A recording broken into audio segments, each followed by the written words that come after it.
সেটা আমি এতে এবার দিয়ে একটু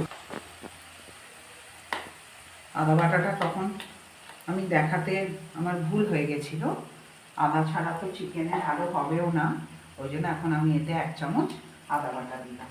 আপনারা আপনাদের যেমন চিকেনের কোয়ান্টিটি থাকবে সেই অনুপাতে আপনারা ইয়েটা দেবেন, আদা বাটা।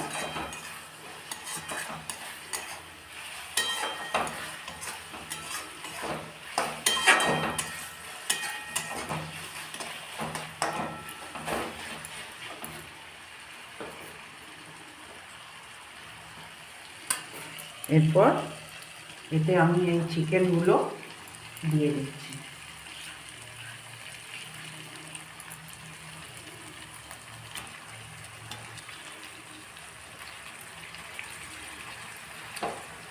এই মশলাটা আমি পরে দেব।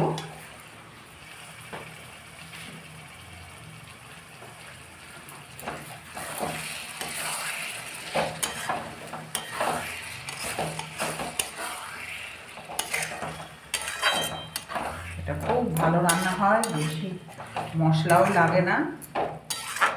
একইভাবে চিকেনের লাল লাল খেতে খেতে লঙ্কার গুঁড়ো খাওয়াটাও বেশি ঠিক না। এরপর আমি এতে আগে তো আমি বিট নুন দিয়েছিলাম, এবার রেগুলার নুনটা দিলাম, দিয়ে আমি এবার এটাকে ঢাকা দিয়ে সেদ্ধ হয়ে তারপরে আমি আপনাদের সামনে আবার ফিরে আসব। এরপর যে গ্রেভির সঙ্গে যে মশলাগুলো ছিল আমি সেইটাও এবার এতে দিয়ে দিচ্ছি।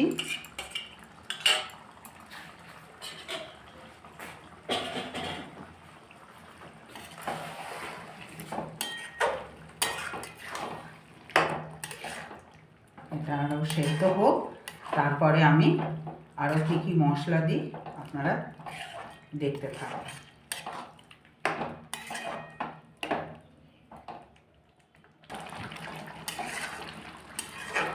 আমি এবার ব্যালেন্সের জন্য একটু গুড়টা আছে দিই, নালে কেননা তাহলে খুব টক ভাবটা থাকবে, কারোরই ভালো লাগবে না।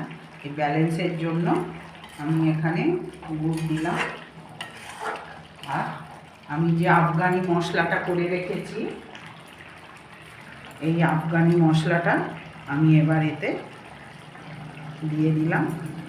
এর গন্ধটা দারুণই, আপনারা যখন বাড়িতে এই মশলাটা করবেন দেখবেন খুবই ভালো লাগবে।